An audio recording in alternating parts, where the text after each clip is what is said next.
My name is Carmen, and I live in the same small house my late husband built with his own 2 hands.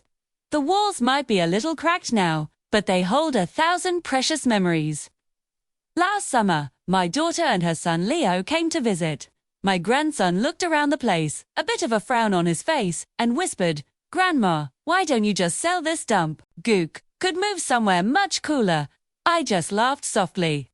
"This stump," I told him, "is what built your mother's dreams." But that night his words stayed with me, like little splinters in my heart. Was this house really just a dump to him? So, the next morning, I decided to show him what he couldn't see. I took him on a walk through our town.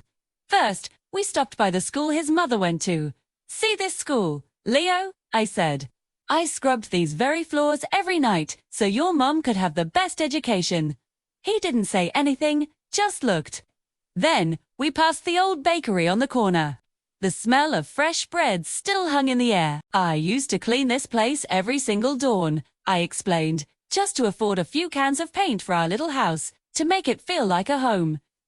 His steps started to slow down.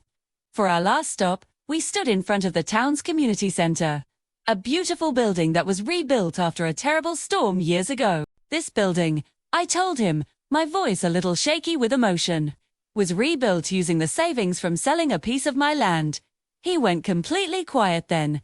I watched as his eyes softened, finally understanding.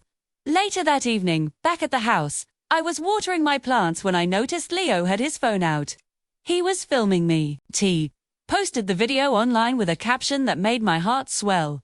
"My grandma's house may be small, but her heart built half this town." Now, every time he visits, he asks to sleep in his grandpa's old armchair, the one right by the window where the sun streams in.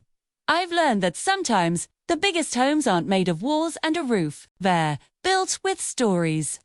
And with a love that never ever fades. Thank you so much for listening to my story. If it touched your heart, please consider subscribing for more.